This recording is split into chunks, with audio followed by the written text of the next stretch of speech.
Hello and welcome again to the Writer Review. This is Eric Carrot Writer, and this week we're going to be taking a look back at the 2004 animated comedy movie based off of the famous Nickelodeon, long-running Nickelodeon show SpongeBob SquarePants, simply titled The SpongeBob SquarePants Movie. Now, the SpongeBob SquarePants movie runs for 1 hour and 27 minutes long, and this movie is it's not just a movie review. I also would like to take the time to dedicate this movie in the memory of the creator of SpongeBob SquarePants himself. He died September of last year. I'm talking about Steven Hillenberg, who not only directed the movie, he also has some penmanship in it when it comes to producing. He also is one of the writers for SpongeBob SquarePants. He also wrote the story, and the characters are, of course, based off of Steven Hillenberg. And well, this movie definitely has Mr. Hillenberg's handprints written all over for it, and for many good reasons too, because long before he became an animator, he actually was a marine biologist. So I guess to understand the characters live in the bottom of the sea, this is actually a lot more authentic than what people think. This is not just an over-the-top, mindless special animated movie. This is actually the real deal. I mean, when it comes to him and his animation, these were based off of real characters. There are such things as underwater sponges. All right, like I said, he wasn't the only person who produced SpongeBob SquarePants. He was also joined by Julia Pastor. The script was written by Steven Hillenberg along with Derek Dryman, Tim Hill, Kent Osborne, Aaron Springer, and Paul Tibbett. Like I said, he wrote the story. He also he wrote the characters. The narration was done by Tom Kenny. The score was done by, can't see his name, Gregor Narholtz. The cinematography was done by Jerzy Salinsky, and it was edited by Lynn Hobson. And it features the voice talents of Tom Kenny, who does the voice of SpongeBob SquarePants, Bill Fagerbakke. I probably may have murdered his name. If I did, I'm sorry. He does the voice of Patrick Star, SpongeBob's good friend. Let's see, we have Clancy Brown as Mr. Krabs. Let's see, we also have Roger Bumpass. Roger Bumpass is the voice of Squidward Tentacles. Let's see, we have Mr. Lawrence. He does the voice of Plankton. We also have Jeffrey Tambor as King Neptune. We also have Scarlett Johansson. She's the voice of Princess Mindy. We also have Alec Baldwin as undersea biker dude who goes by the name of Dennis. And we also have a cameo appearance from the star of Baywatch himself. I'm talking about the legendary David Hasselhoff. Yes, David Hasselhoff actually has a cameo appearance, and it is actually quite hilarious. I know it's not an animated David Hasselhoff, it's actually the Hoff himself. Of course, he's like doing a parody of his character Mitch from the TV series Baywatch and its spin-off shows like Baywatch Nights and all that. So we start the introduction to the SpongeBob SquarePants movie. At the opening scenes, we have a band of pirates who are in search of a treasure. and they find hidden in a treasure chest tickets to the SpongeBob SquarePants movie, and they excitedly get ready to watch the movie that came out in 2004. After that, the pirates become kind of like a non-factor in the story. But hey, pirates are cool, aren't they? Well, that is unless they're under the helm of Rennie Harlan, then they're not cool.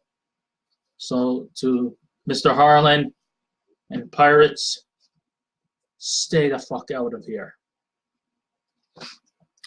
So once you get by the swashbuckling buccaneers, the movie centers our attention to everyone's favorite sea sponge named SpongeBob SquarePants, who of course is voiced by Tom Kenny. And he takes up residency in the pineapple under the sea to a town called Bikini Bottom. He lives there with his meowing pet snail, who goes by the name of Gary, played by Tom Kenny. He is friends with the incredibly stupid starfish named Patrick Star, voiced by Bill Fagerbakke. And they both work for a highly successful burger joint known as the Krusty Krab, famous for its iconic staple, the Krabby Patties. It's like the equivalent to the Big Mac at Bikini Bottom, although probably tastes 10 times better than the Big Mac.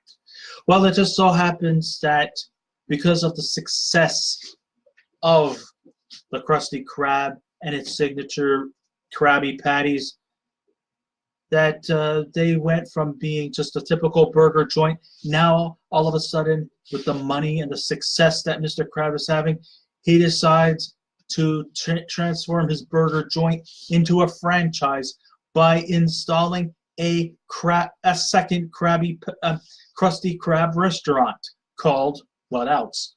The Krusty Krab 2. But of course, he can't be in two places at once.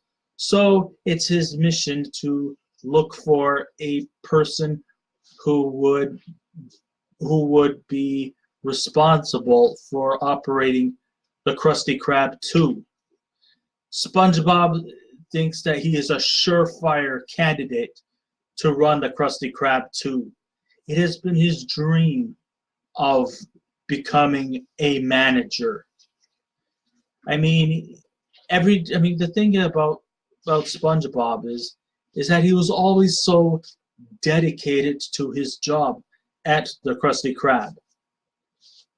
Basically his job was mostly working in the kitchen, flipping those Krabby Patties. And even though I don't think he makes a lot of money, but then again, that's because if you've ever watched the series, Mr. Krab is not exactly the greatest when it comes to paying his customers, because he'll probably give his workers a small salary while he'll keep the rest for himself, because he has always been, in my opinion, a greedy, selfish bastard. But still, SpongeBob always comes to work with a smile on his face. He doesn't mind the overwork, underpay. He just seems to like to do his job just for the simple and of enjoyment. He, of course, has been, Employee of the Month 375 times consecutively. So SpongeBob should be guaranteed the position as the manager of the Krusty Krab 2. And he had big hopes for it. But then his hopes got shattered when Mr. Krab told him that he's not getting the job as the manager of Krusty Krab 2. And that he's actually offering the job to Squidward, voiced by Roger Bumpass. Squidward's job is the grumpy, cantankerous, cynical cashier. And Mr. Krabs' only excuse as to why he's not running the Krusty Krab 2 is because he thinks that SpongeBob is a little too immature to run such an establishment. Of course, this shatters his dreams, and he's trying to prove to himself that he's not a boy and that he actually is man enough to run the place, or that he's mature enough to run the place. But obviously, Mr. Krabs just doesn't think so. So, with the success once again of the Krusty Krab and the Krabby Patties, of course, there is rivalry that comes with this whole misadventure. And of course, Mr. Krabs' biggest rival is actually quite small. He goes by, of course, the name of Plankton Barnacle, played by Mr. Lawrence. Plankton has for many years tried to do everything he can to find out the secret ingredients to the Krabby Patties. And he has tried to do everything he can in his power to sabotage the Krusty Krab and Mr. Krabs. And of course, every time he thinks that he got the secrets to the Krabby Patties, well, because he's a villain, Plankton always comes out short, figuratively and literally speaking. So Plankton decides to go for another kind of scheme to get the Krabby Patty secret formula and to also bring the Krusty Krab down. This time it comes into the form of him stealing King Neptune's crown. Now, of course, the crown may be here to prove that King Neptune is the superior leader of the entire ocean. But of course, he also wears the crown to protect his somewhat bald spot. Of course, Mr. Krabs gets blamed for stealing King Neptune's crown, so King Neptune puts a spell that freezes Mr. Krabs. And now it's up to SpongeBob to save his ungrateful employer. Yes, SpongeBob has a heart. Even if the people around him don't always treat him properly, he still somehow finds it in his heart to rescue those. In this case of Mr. Krabs. Mr. Krabs is an ingrate, an ungrateful wretch. But SpongeBob still has that little bit of heart in him to not let the innocent get blamed. So SpongeBob, along with his sidekick Patrick, they go out on some dangerous mission to help look for King Neptune's crown and to get it back. And he and Patrick definitely do put their lives on the line. They put themselves into great danger and into many, many, many perilous situations. And pretty much almost cheat death. And what was this worth? All to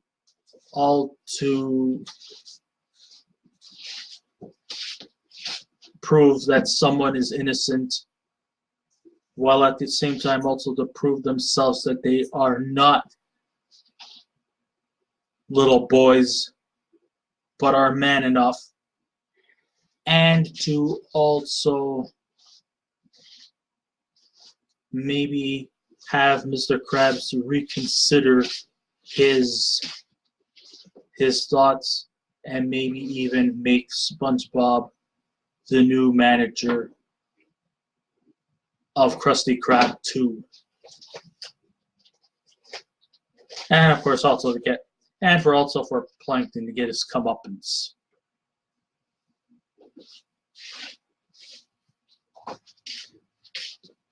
So yes, So, like I said here before, SpongeBob is excited about the news that there's going to be a second Krusty Krab establishment and feels that his hard work and dedication of the Krusty Krab will give a managerial position to this new establishment.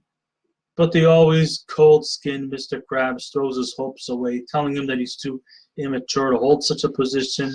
Meanwhile, the arch nemesis to Mr. Krabs, Plankton, has his mind set on stealing the world-famous Krabby Patty secret formula. And of course, like what every other villain has ever did, their mission, I mean, let's face it, in almost every adventure, action, thriller movie, the villains always have this one purpose. What else? World domination. And Plankton is no exception here. So he goes about his quest by stealing King Neptune's crown and then framing Mr. Krabs for it. The angry king vows to destroy Krabs, and even though he feels upset about not getting a promotion, SpongeBob still finds it in his heart that Mr. Krabs didn't deserve to get framed, and he decides to find King Neptune's crown and return it to its owner. And sure, it's a cliched quest with a bit of a coming-of-age theme going for it, and overcoming odds like ice cream, stand death traps, carjackers, and David Hasselhoff. I actually thought one of the best scenes was the cameo appearance of David Hasselhoff. And it was a pretty cool scene to see, the whole animation and live action interact with each other. You've seen that, of course, a lot in movies like Who Framed Roger Rabbit, BB's Kids, Cool World, Osmosis Jones, Hop, you name it. It's always fun to watch. And yes, here we also have David Hasselhoff, who is able to even laugh at himself at his own expense by putting on the red emergency lifeguard trunks and to rescue SpongeBob and Patrick to safety. I really actually thought this scene was like really fun to watch, and I really truly enjoyed this one. The SpongeBob SquarePants movie is well executed in old school style 2D animation. Yes, 2D animation may have kind of took a backseat now that 3D animation is like the #1 source of animation these days.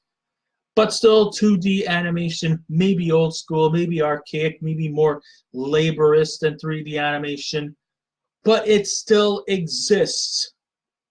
And I have to admit that when I sat down and watched this 2D animated special, it actually brought a bit of an inner kid in me, because I used to watch Saturday morning cartoons, and watching a full-length 2D animated special like the SpongeBob SquarePants movie, it really did bring the kid out in me.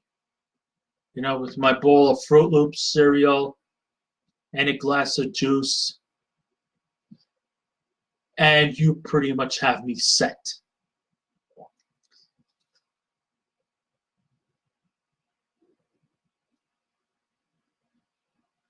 I also loved the little small fragments of CGI, and of course the live action, especially the scene where SpongeBob and Patrick were riding on David Hasselhoff's back.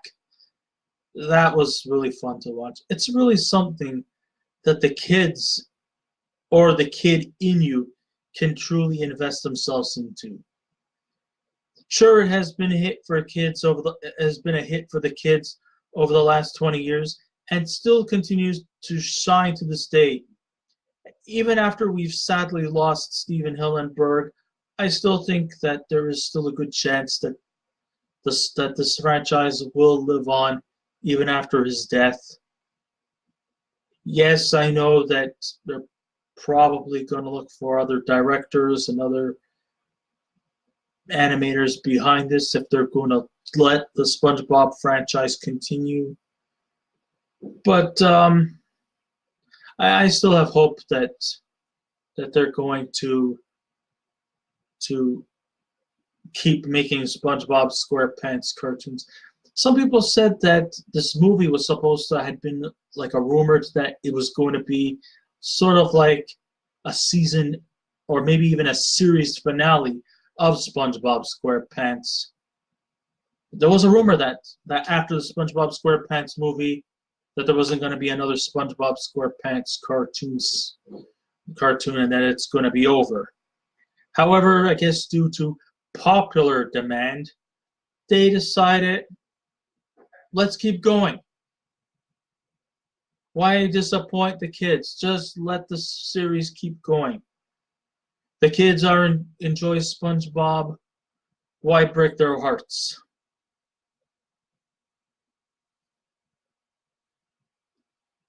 I mean, even adults can attest to the wacky silliness that comes with the story, or the stone-faced cynics who try to find logic behind this nautical nonsense. There is a question that kind of bugs me a little bit. Okay, well, if there were some flaws, I would have to say when it came to like the principal characters, the main two, well, of course, it's obvious that SpongeBob was going to take the center stage and Patrick was going to be a close second. It was pretty cool that, Mr. Krabs was also up there for a great supporting character. There was not too much Squidward. Squidward was kind of taking a little bit of a back seat. Plankton, he had a lot of airtime.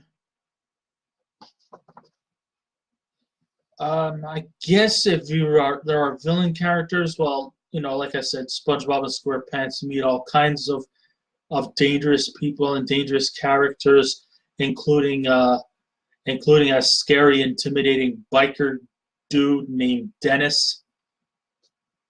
I also thought that Jeffrey Tambor did an excellent job as playing the role of King Neptune, who's angry and vengeance and wants his crown back.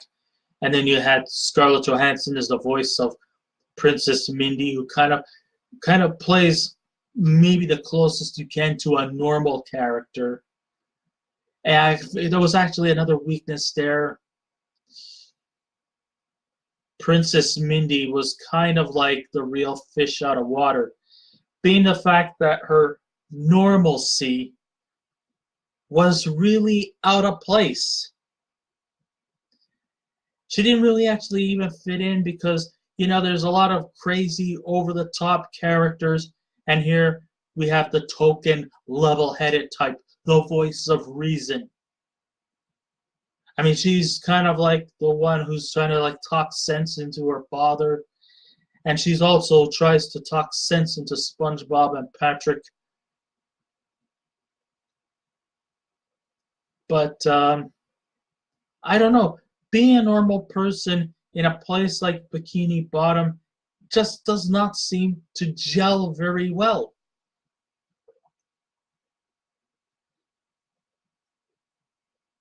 The other weakness, too, I also found was, what about some of the other supporting characters? They didn't really get very much airtime.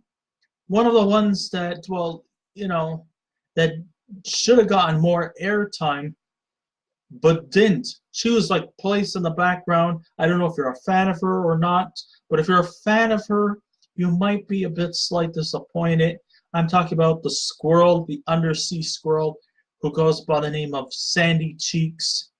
Sandy is practically only like in maybe a small role, maybe even reduced to an anticlimactic cameo. I mean, the same could also be said for other characters too, like Mrs. Puff, Gary, Larry the Lobster. I don't even think he was even in there, but hell, Mermaid Man and Barnacle Boy didn't even make any appearance at all. So, there was a lot of left out characters in this first attempt of making the SpongeBob SquarePants into a full-length animated movie. So there were a little bit of weaknesses in that.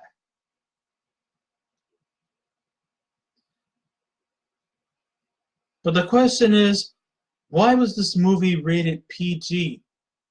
Was it because of all those naked cartoon characters? Was it because of all those hot, naughty little burps?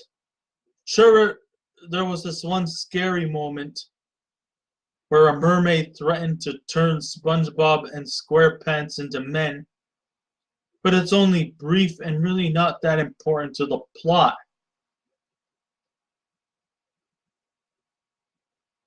It goes to show that the MPAA are only happy if kids get a lesson of morality rubbed in their faces, and though the morals here are lacking, with maybe a thing about being true to yourselves, that's not the reason why the kids came to see this movie.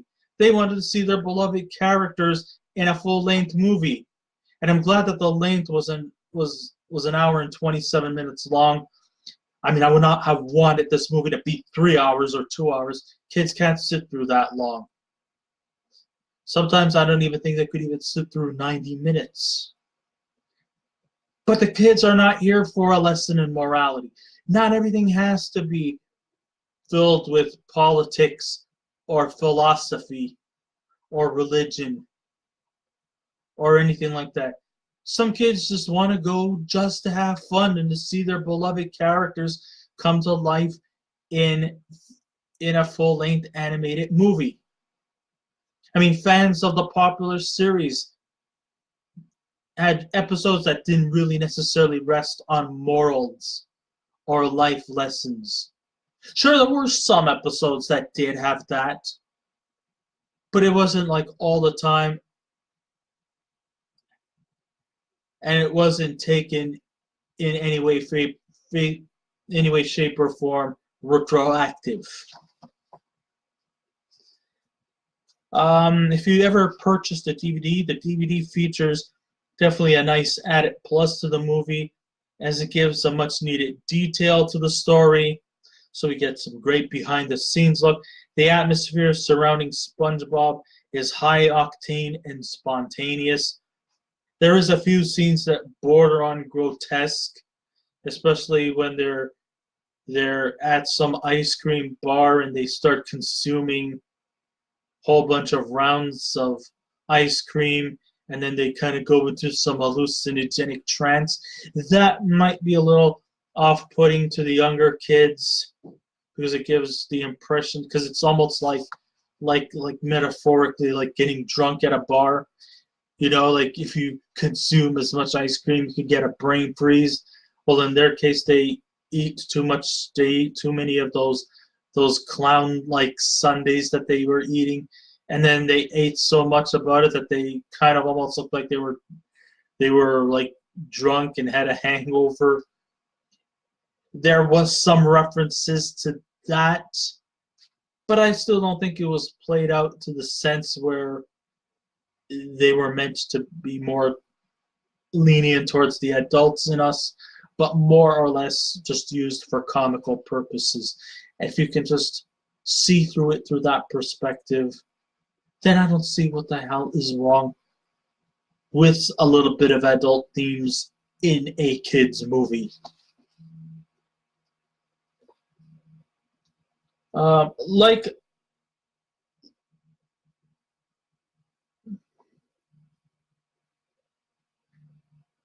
Like a close-up of broken teeth from a thug, or the unkept look at SpongeBob once he stopped shaving.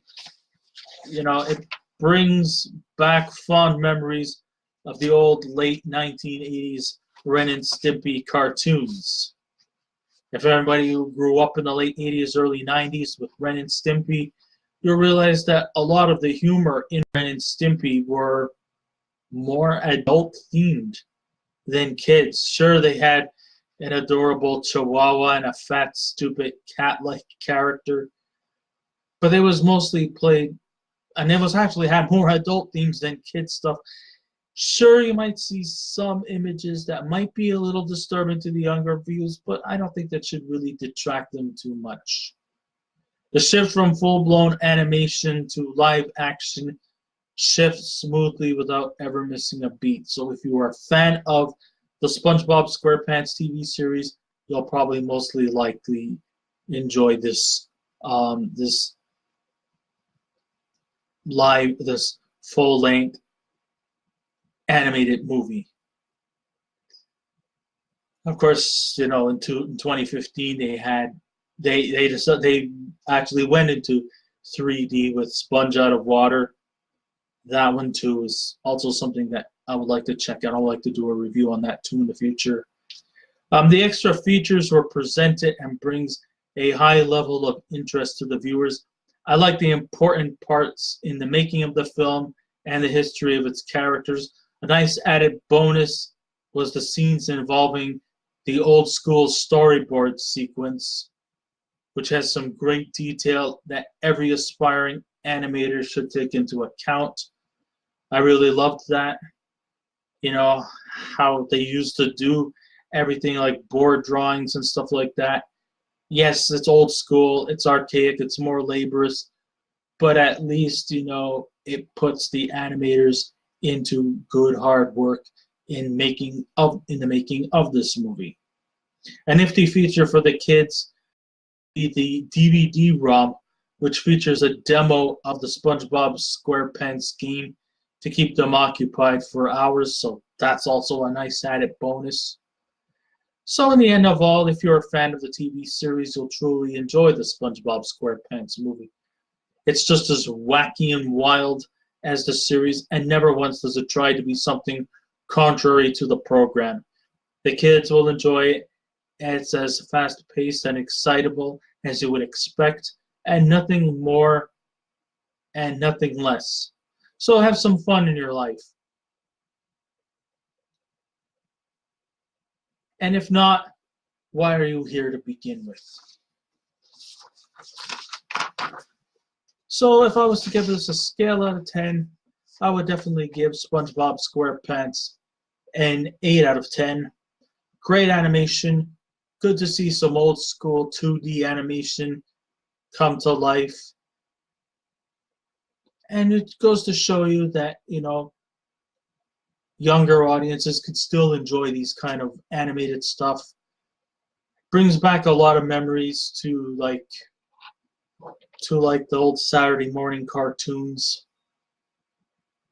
Something that I still even miss to this day. But it was something that you can just look back and enjoy. Because that's what part of life is. Life doesn't always have to be serious. We can enjoy life. And enjoy it while we can. So I guess this ends my movie review, my writer review for this week. Thank you all for listening in. If you wish to subscribe to my channel, please feel free to do so. If you wish to leave a comment, go right ahead, but just remember the 3 simple rules. Be kind, be courteous, and please refrain from any rude comments. And I will be back again with another movie review. So until next time, this is Eric Corrupt Writer saying, keep watching those movies, and I'll see you around. Goodbye. Hi, Mom.